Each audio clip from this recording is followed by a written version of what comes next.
Hello बच्चा लोग, कैसे हो आप सब।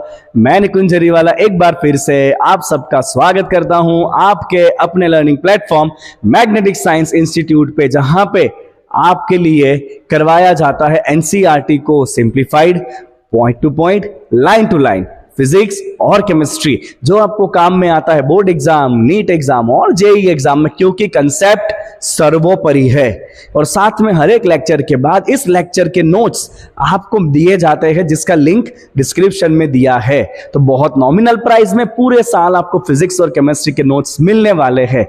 अगर आप चैनल के ऊपर नए हो तो चैनल को सब्सक्राइब करेंगे, वीडियो को लाइक करेंगे और कमेंट में लिखेंगे कि आप ये वीडियो कौन सा सिटी में बैठ के देख रहे हो, ताकि मेरे जैसे छोटे छोटे क्रिएटर्स को थोड़ा आइडिया आए कि हमारी रीच कहां तक है और हमें भी यूट्यूब के ऊपर कुछ भगवानों के चरण में थोड़ी सी जगह मिल जाए। चलिए, एनीवेज, हम किसी के अंदर काम नहीं करना चाहते हैं, हम अपनी खुद की एक आइडेंटिटी बनाएंगे, राइट। चलिए बच्चा, आगे बढ़ते हैं। चैप्टर नंबर 2 फिजिक्स हमने स्टार्ट किया था, 2 अध्याय हो चुके हैं। अगर आपने नहीं देखे हैं तो डिस्क्रिप्शन में लिंक मिल जाएगा, देख सकते हो। आई बटन में भी लिंक मिल जाएगा, वहां से भी आप देख सकते हो। चलिए, अब बारी है अध्याय नंबर 3 की, जहां हम बात करने वाले हैं potential energy of system of charge particle. यह चैप्टर के स्टार्टिंग में ही हमने देखा था कि अगर 2 चार्ज पार्टिकल पास पास में है तो या तो उनके बीच में अट्रैक्शन होगा या तो उनके बीच में रिपल्शन होगा, और ये अट्रैक्शन रिपल्शन की वजह से उनके पास पोटेंशियल एनर्जी है।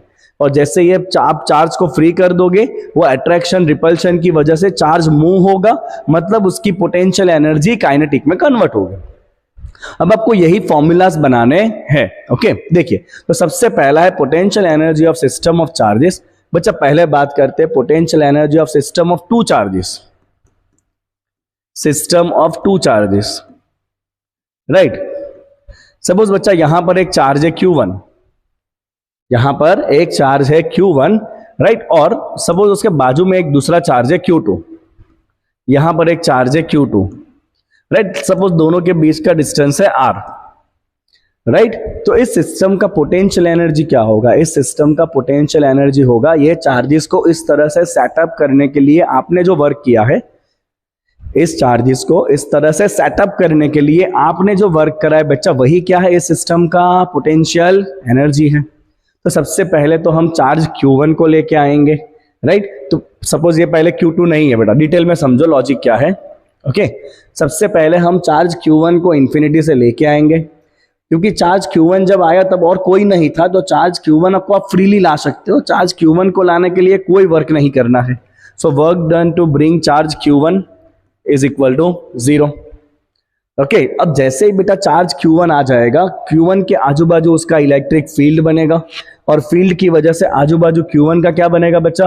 पोटेंशियल बनेगा। लेट अस से हमें Q2 चार्ज को यहां पे लाना है, जो डिस्टेंस है Q1 से R, राइट। तो इस R डिस्टेंस के ऊपर ये Q1 की वजह से कुछ वोल्टेज होगा। कितना होगा बेटा वोल्टेज? तो वोल्टेज का फॉर्मूला आपने क्या सीखा था बेटा? पॉइंट चार्ज का K Q1 divide by R, right. अब अगर आप Q2 चार्ज को इस पॉइंट पे लाके रखना चाहते हो, राइट, तो Q2 पॉइंट कितने वोल्टेज पे आपको रखना है? V वोल्टेज पे। तो Q2 चार्ज को लाने के लिए बच्चा कितना वर्क करना पड़ेगा? सो Q2 चार्ज को लाने के लिए वर्क करना पड़ेगा आपको चार्ज इनटू वोल्टेज। ये वोल्टेज किसका था बेटा?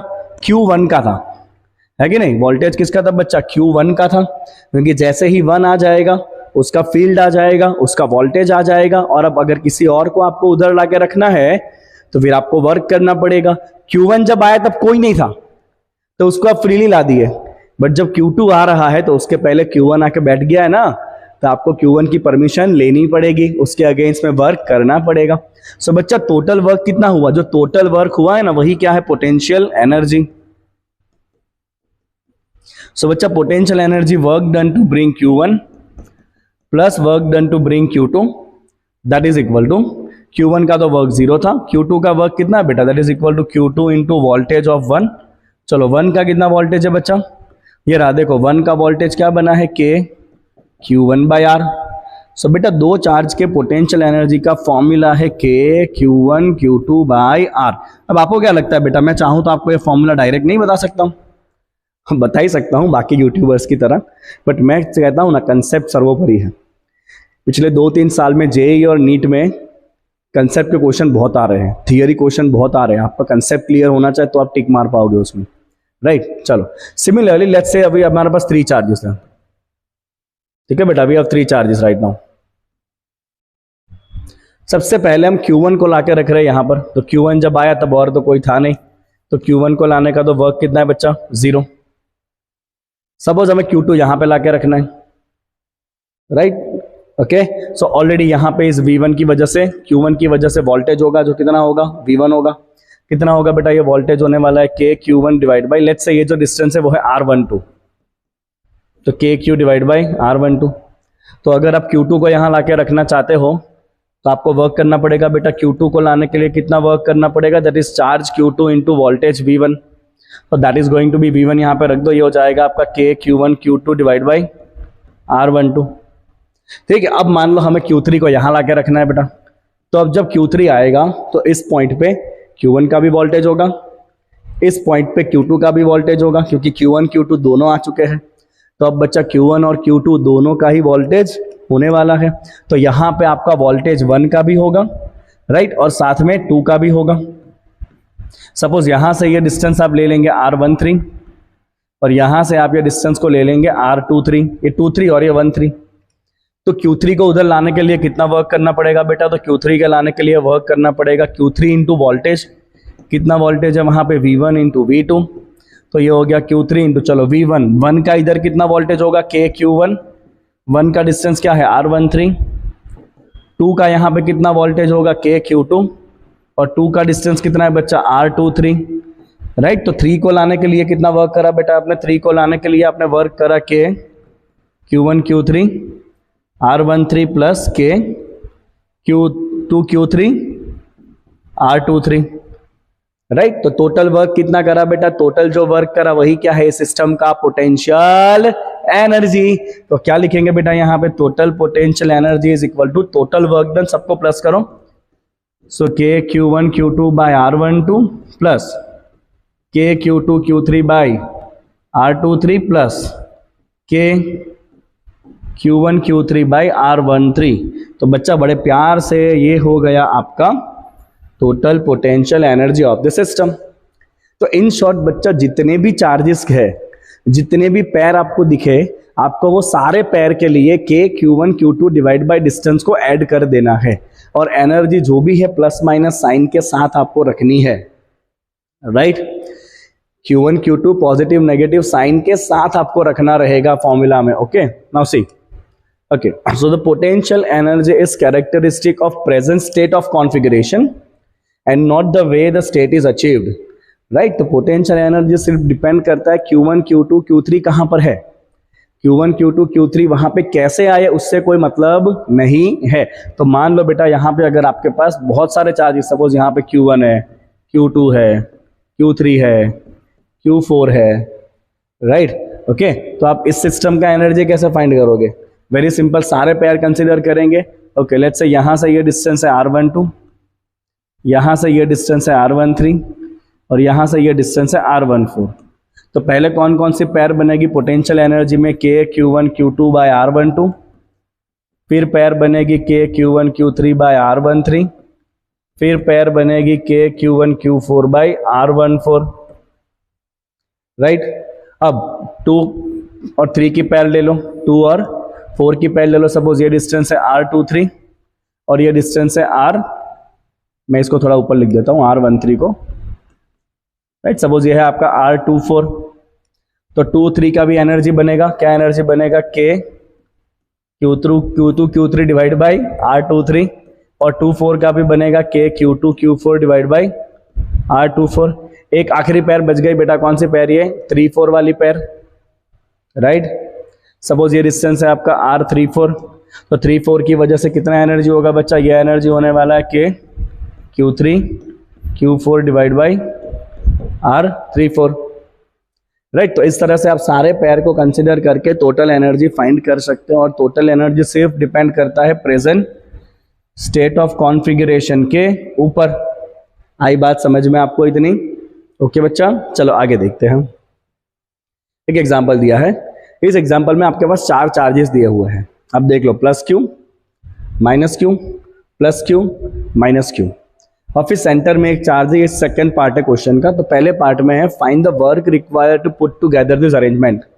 तो इन चारों चार्जेस को सेट करने के लिए कितना आपने वर्क करा होगा आपको बताना है। ओके, सो हम सिंपली लिखेंगे कि work to set up this configuration. तो बेटा वर्क डन और कुछ नहीं होता है, क्या होता है? Potential energy of system. Work done is the potential. कोई मक्खी वक्खी बैठी है क्या स्क्रीन के ऊपर? मेरा मार्कर फंसा क्यों? कुछ तो बैठा है स्क्रीन के ऊपर, छोड़ो चलो। Potential energy of system. चलिए सारे पेयर लेंगे बेटा। पोटेंशियल एनर्जी में कौन कौन से पेयर लेंगे? Potential energy of A B, potential energy of A C, potential energy of A D, फिर बी से शुरू करो बी सी, बी डी, और लास्ट में सी से शुरू करो तो सी डी। इतने पेयर आएंगे, right? Very simple. A B, A C, A D, B C, B D and C D. ये तो बाद में रखना है आपको, हाँ, ये अभी नहीं है, ये तो लास्ट में आपको रखना है, सेकंड पार्ट का है ये Q0। तो चलो एनर्जी का formula K Q1 Q2 by distance. Very simple. चलो पहले आ जाइए ए बी में K, Q1 पॉजिटिव है, ये प्लस माइनस साइन थोड़ा परेशान करता है। K Q1 पॉजिटिव है, Q2 नेगेटिव है, और डिस्टेंस क्या होगा बेटा? साइड क्या दिया है? डी साइड दिया है आपको, प्लस। चलो ए सी बच्चा पाइथागोरस से आपको पता ही होगा, ये हाइपोटेनस क्या बनेगा? √2D।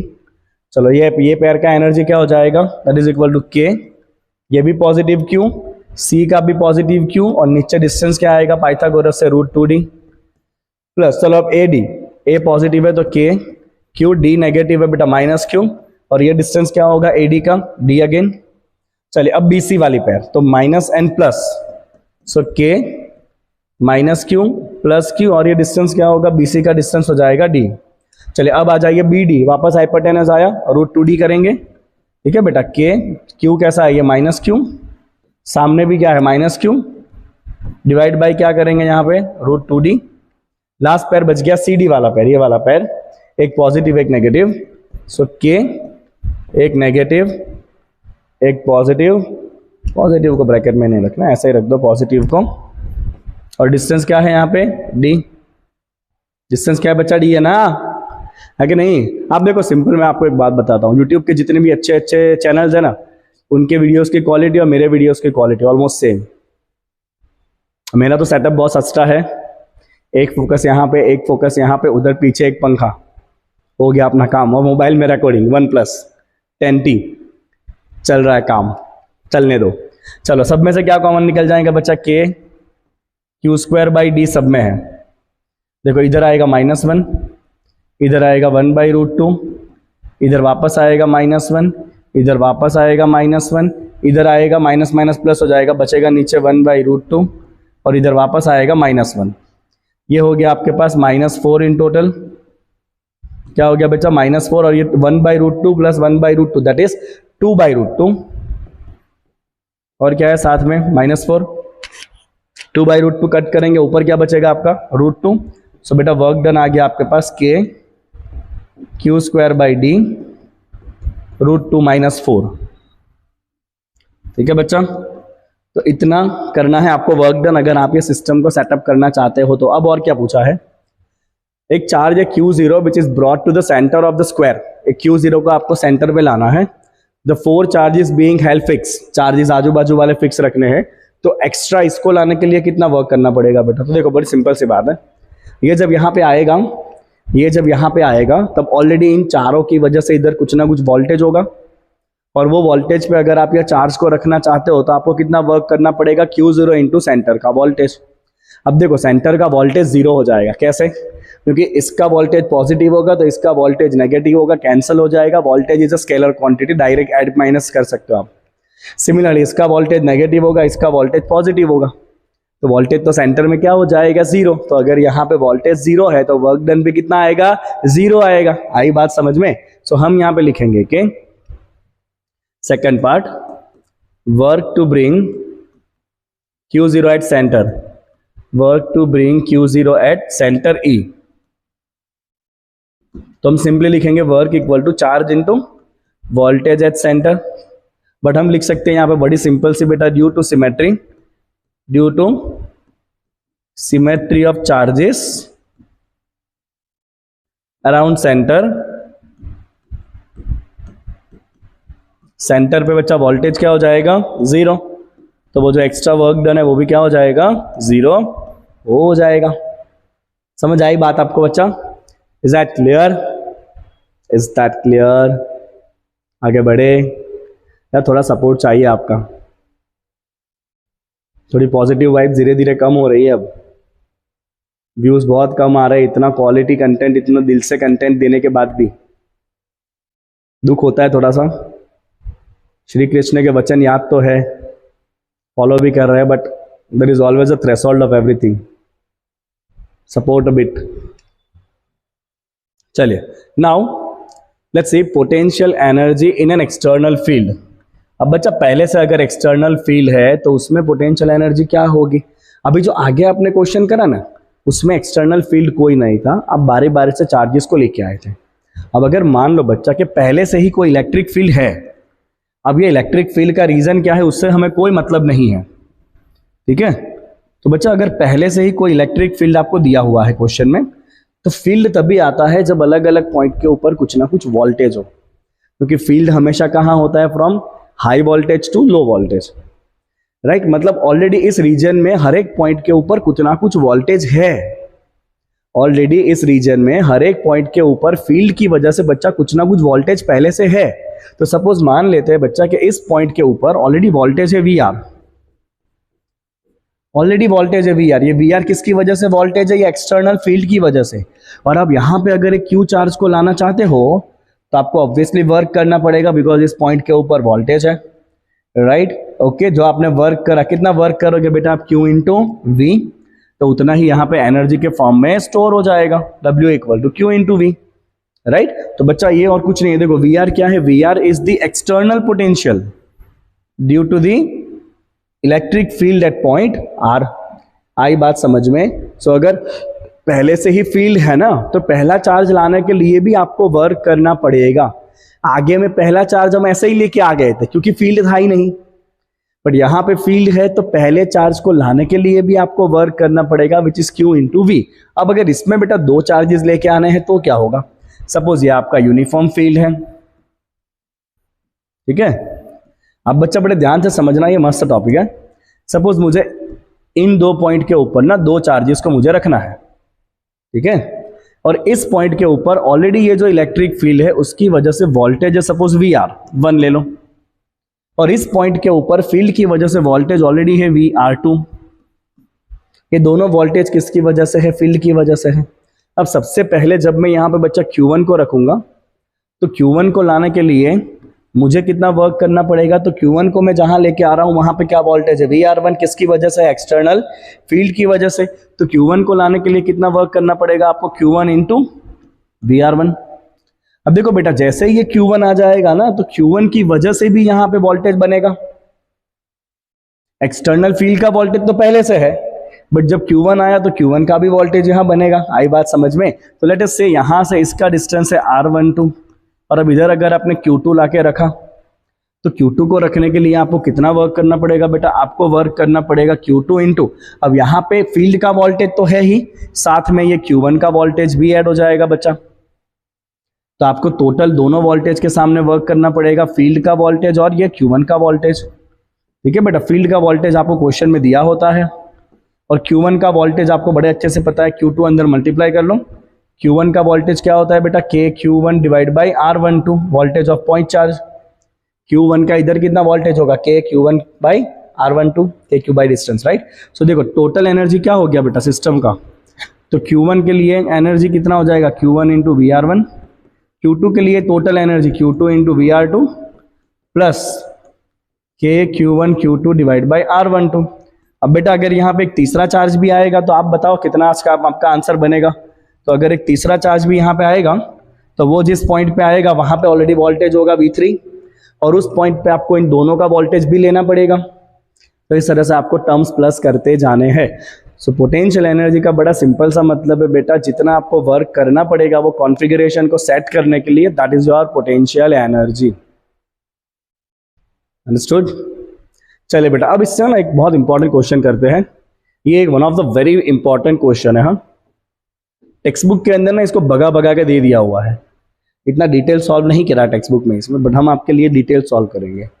So determine the potential energy, ठीक है, of a system consisting of two charge 7 and -2 with no external field. Field कोई नहीं है, हाँ बच्चा, फील्ड कोई नहीं है।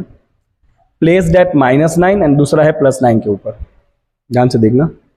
सो हमारे पास दो चार्ज है, पहले फर्स्ट पार्ट सॉल्व करते हैं क्वेश्चन का। Okay, so what do we right?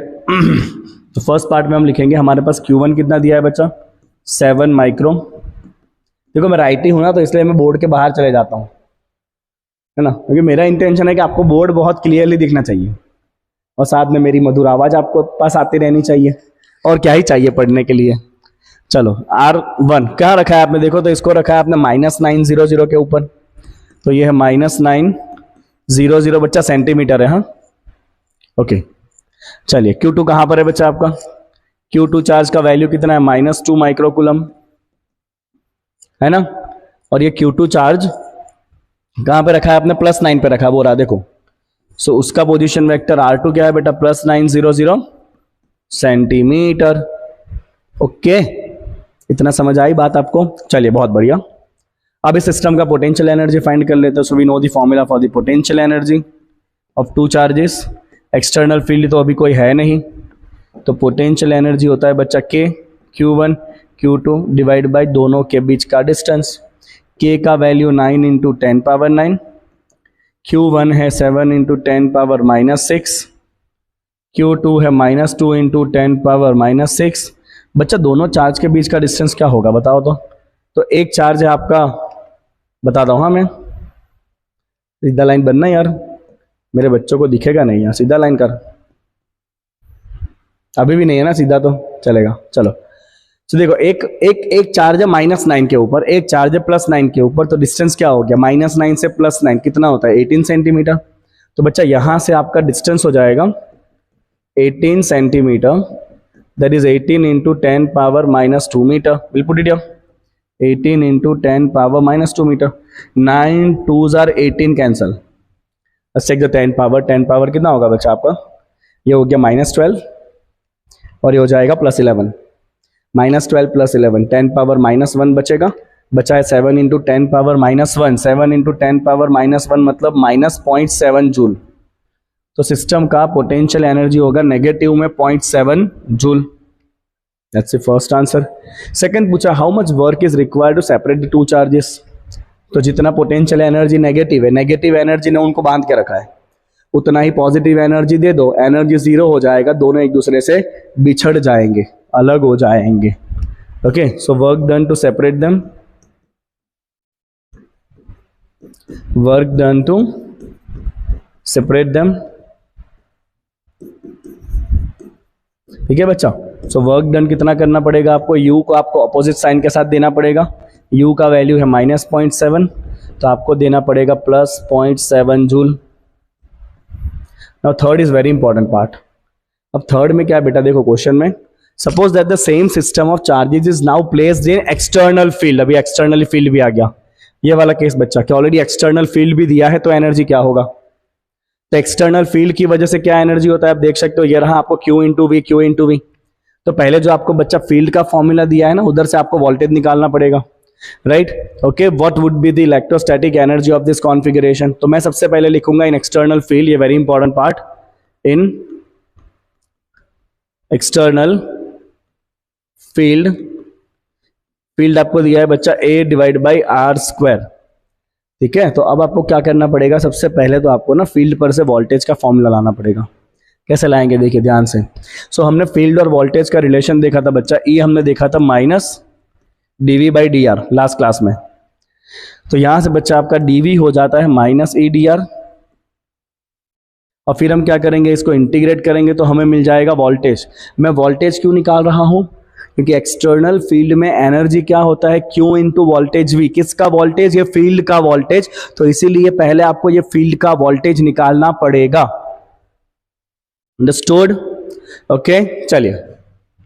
सो ये हो गया बेटा आपका -E का फॉर्मूला है A/R² × dr, इसको करेंगे बड़े प्यार से इंटीग्रेशन, आर स्क्वायर मतलब आर पावर -2 नीचे है ना। चलो इंटीग्रेशन का रूल ये बाहर निकालो। इंटीग्रेशन का रूल क्या कहता है बेटा, पावर में एक प्लस करेंगे, -2 में एक प्लस करो, कितना हो जाएगा -1। उसी पावर से नीचे क्या होता है बच्चा, डिवाइड होता है ना। तो ये हो गया आपका माइनस माइनस प्लस हो जाएगा, a इंटू आर इनवर्स। तो ये हो गया बेटा फॉर्मूला फॉर द वोल्टेज। ये क्या बना आपका, वोल्टेज का फॉर्मूला बना। डू यू अंडरस्टैंड दिस, तो मैंने फील्ड को क्या करा बच्चा, इंटीग्रेट करा, आपको वोल्टेज का फॉर्मूला मिला। टेक्स्ट बुक में ये स्टेप मिसिंग है, टेक्स्ट बुक में ये स्टेप ही नहीं लिखे है, राइट, डायरेक्ट छापा छापी मार दिया टेक्स्ट बुक में। तो अब हम लिखेंगे बेटा कि टोटल एनर्जी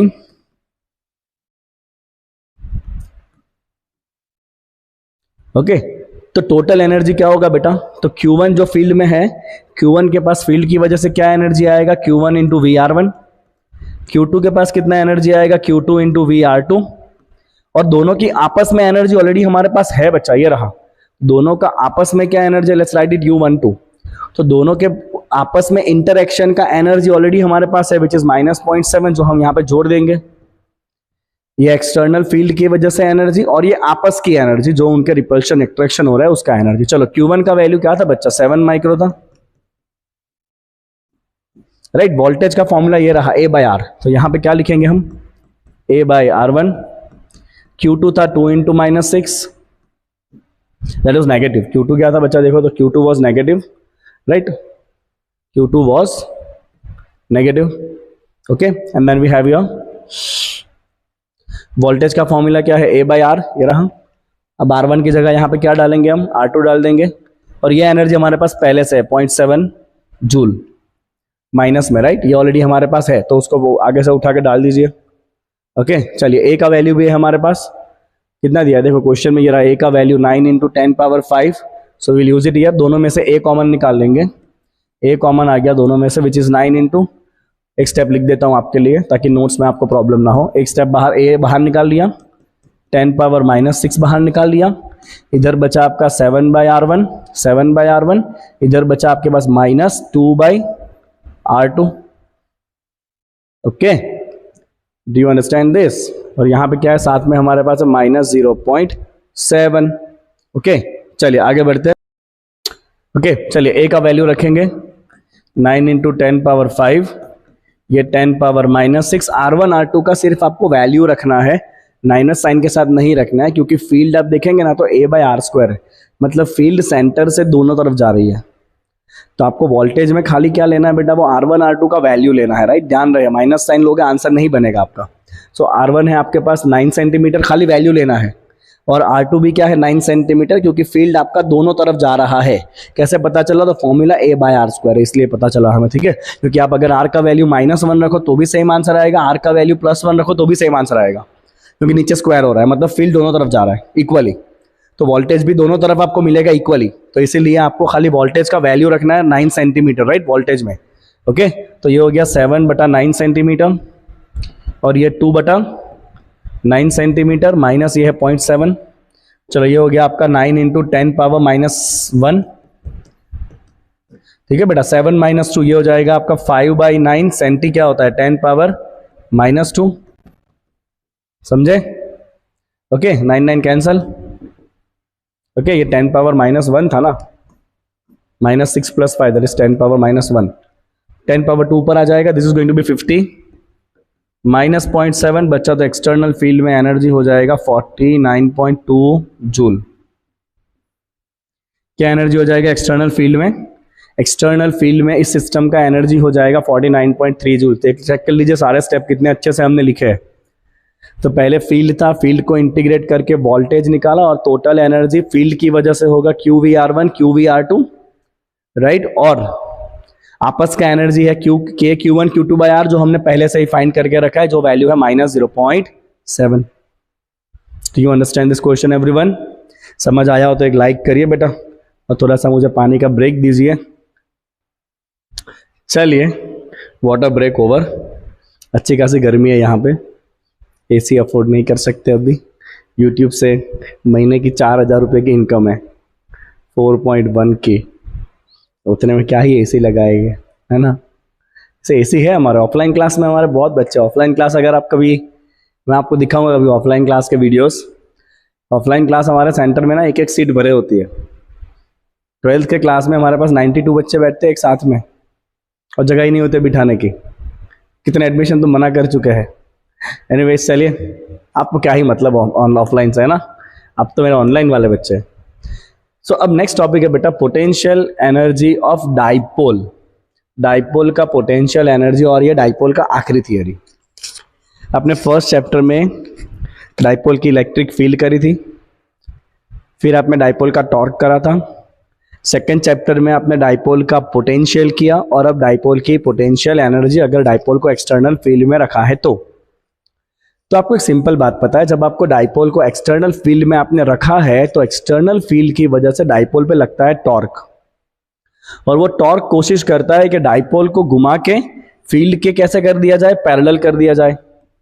तो ये बेटा टॉर्क की वजह से डाइपोल कोशिश करेगा हमेशा के फील्ड के पैरेलल हो जाया जाए, राइट। तो अगर आप चाहते हो कि डाइपोल को किसी एंगल पे सेट किया जाए तो आपको इस टॉर्क के अगेंस्ट में वर्क करना पड़ेगा, क्योंकि ये टॉर्क क्या करेगा, हमेशा डाइपोल को पैरेलल कर देगा। तो अगर आपको एंगल सेट करना है तो आपको इस टॉर्क के अगेंस्ट में वर्क करना पड़ेगा। और बच्चा जो आप वर्क करोगे ना डाइपोल को एंगल पे रखने के लिए, वही वर्क डाइपोल अपने अंदर स्टोर करेगा और वही है डाइपोल की पोटेंशियल एनर्जी। सो डाइपोल की पोटेंशियल एनर्जी बहुत सिंपल है बेटा, that is the work done against the torque. Got it, got it. चलो see this, consider a dipole with the charges plus q, eraser क्यों लिया, with charges plus q and minus q placed in a uniform field। Uniform field में dipole को torque लगता है बेटा p cross e, right, और इसका magnitude होता है बच्चा p e sin थीटा, ठीक है।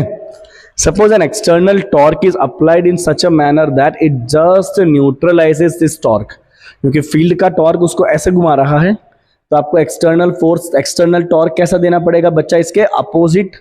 तो आपने एक्सटर्नल टॉर्क दिया जो इतना ही है जो इसको काउंटर कर रहा है, ठीक है, अपोजिट डायरेक्शन में, in such a manner that it just neutralises this torque and rotate the dipole in the plane of paper from angle θ0 to θ1।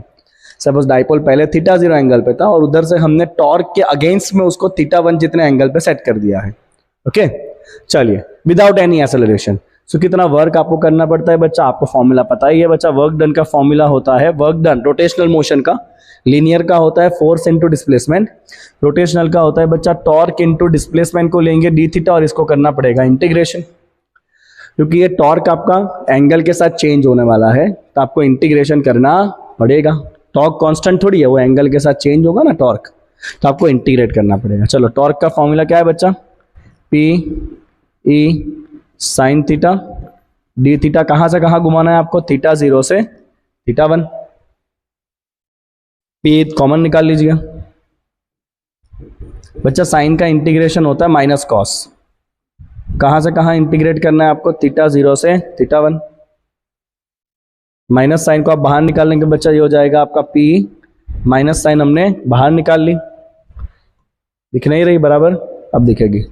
तो बच्चा माइनस साइन हमने बाहर निकाल ली, अपर लिमिट डाल देंगे cos θ1 माइनस लोअर लिमिट डाल देंगे cos θ0।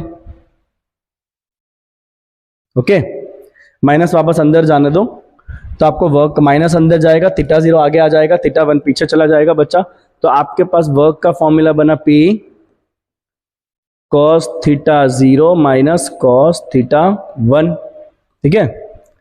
अब बच्चा आपको ना आर्बिटरीली पोटेंशियल एनर्जी का कुछ रेफरेंस लेना पड़ता है, जिस रेफरेंस पे पोटेंशियल एनर्जी जीरो होता है, क्योंकि पोटेंशियल एनर्जी आप हमेशा रिलेटिवली फाइंड करते हो, राइट। हम नॉर्मल केस में पोटेंशियल एनर्जी कहाँ जीरो लेते हैं, इन्फिनिटी पे। इस केस में किस एंगल के ऊपर आपको पोटेंशियल एनर्जी जीरो लेना है बच्चा, तो जब आपका डाइपोल 90 डिग्री पे होगा ना, देन यू कंसिडर उसका पोटेंशियल एनर्जी जीरो है, राइट। तो हम रेफरेंस क्या लेने वाले हैं, तो ये जो भी आपने वर्क करा है that is stored in form of potential energy, and to associate potential energy with inclination theta हमें रेफरेंस लेना पड़ेगा, और हमने रेफरेंस जीरो ले लिया 90 डिग्री, जहां पे पोटेंशियल एनर्जी क्या है, जीरो है। सो हमने क्या रेफरेंस लिया, at θ0 equal to 90 potential energy क्या है, जीरो है।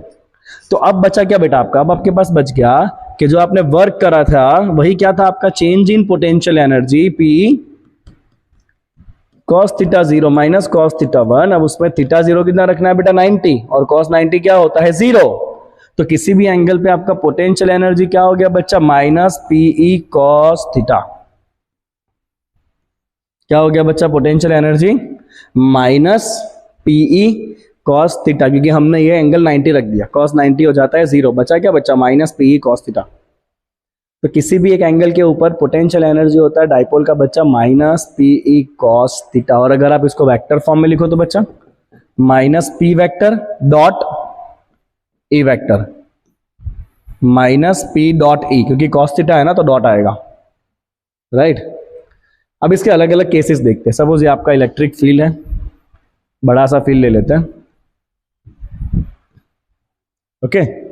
सपोज आपका डाइपोल 90 डिग्री पे है इस तरह से, माइनस क्यू प्लस क्यू, ठीक है। This is your angle of direction of dipole moment. तो बच्चा यहाँ पे फील्ड और डाइपोल मोमेंट का एंगल क्या बना 90। अगर 90 है तो पोटेंशियल एनर्जी cos 90 क्या हो जाएगा 0 माइनस पी cos 90। तो इस एंगल पे पोटेंशियल एनर्जी क्या होगा 0। अगर डाइपोल पैरेलल रखा है फील्ड के, यहाँ पे माइनस क्यू यहाँ पे प्लस क्यू, तो this is your dipole moment P. इस केस में आप देखो डाइपोल मोमेंट एंड फील्ड दोनों एक ही डायरेक्शन में, ये फील्ड है तो थीटा कितना बना 0, पोटेंशियल एनर्जी होगी minus P cos 0, that is equal to minus P. और अगर आप टॉर्क देखोगे ना एंगल 0 है तो टॉर्क क्या होना है 0 होना है, torque is P sine theta. Torque 0, potential energy negative, torque नहीं लग रहा है मतलब इक्विलिब्रियम है, टॉर्क नहीं लग रहा है that means equilibrium, and potential energy negative है मतलब ये स्टेबल इक्विलिब्रियम है। मतलब यहां से अगर आप डाइपोल को थोड़ा डिस्टर्ब भी करोगे तो वापस टॉर्क उसको सेटल कर देगा, means this is the stable equilibrium. आप ऐसा समझ लो कि अगर ये बाउल है तो यहाँ पे जो ऑब्जेक्ट होता है ना वो स्टेबल होता है इक्विलिब्रियम में, आप उसको थोड़ा डिस्प्लेस भी करोगे तो वापस आ जाता है। तो ये केस है आपका स्टेबल इक्विलिब्रियम का। अगर वहीं पे आपने डाइपोल को उल्टा रखा है, इस तरफ है आपका डाइपोल मोमेंट, मतलब यहाँ पे माइनस क्यू है यहाँ पे प्लस क्यू है, अपोजिट हो गया तो थीटा कितना हो गया 180। तो पोटेंशियल एनर्जी हो जाएगा माइनस पी cos 180। cos 180 खुद होता है माइनस 1, माइनस माइनस हो जाएगा प्लस पी। बच्चा पोटेंशियल एनर्जी पॉजिटिव में आया तो मैक्सिमम हो गया पोटेंशियल एनर्जी।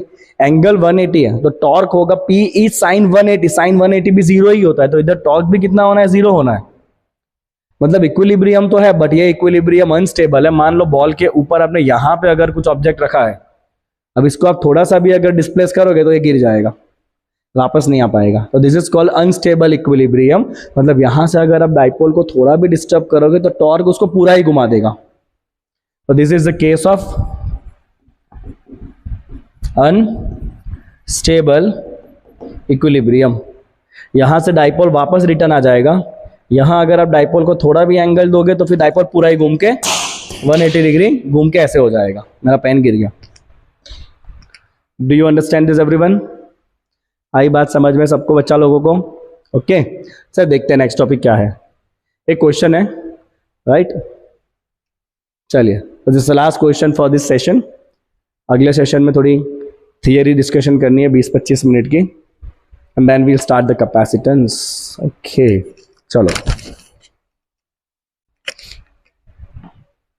पानी पानी। थोड़े दिनों से ना थोड़ी सी गले की हालत खराब है।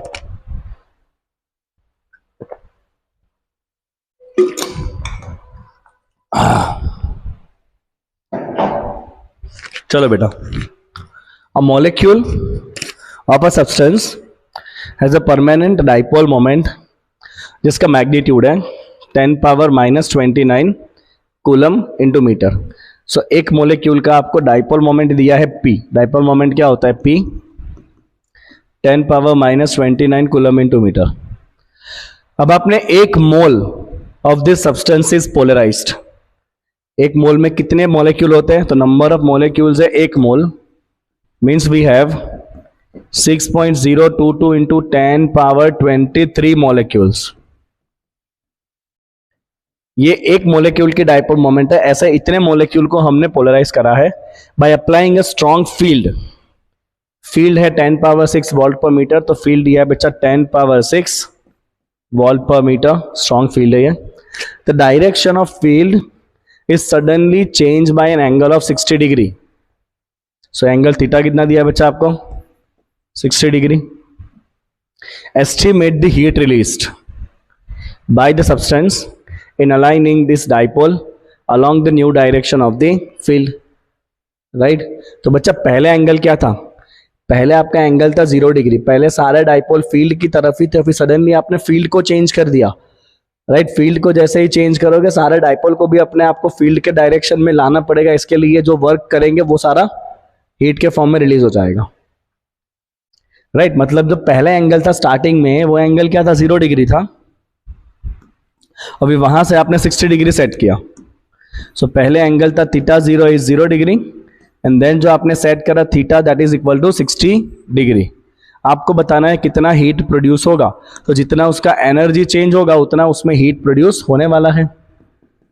आपको बताना है ये प्रोसेस में हीट कितना प्रोड्यूस्ड होगा. तो हम बच्चा सिंपली लिखेंगे कि heat produced is equal to change in potential energy delta U. और अब भी हमने जस्ट फॉर्मूला देखा है चेंज इन पोटेंशियल एनर्जी का which is PE cos theta 0 minus cos theta 1. अभी एक मोलेक्यूल का मोमेंट है 10 पावर -29. ऐसे एक मोल है तो बच्चा टोटल डाइपोल मोमेंट क्या हो जाएगा? 6.022 इंटू 10 पावर 23 और हर एक का डाइपोल है 10 पावर -29. फील्ड है 10 पावर 6. वैल्यू रखेंगे एंगल के cos थीटा 0. पहले एंगल 0 था और फिर आपने एंगल चेंज किया थीटा 1 कितना किया आपने? 60 डिग्री. Got it.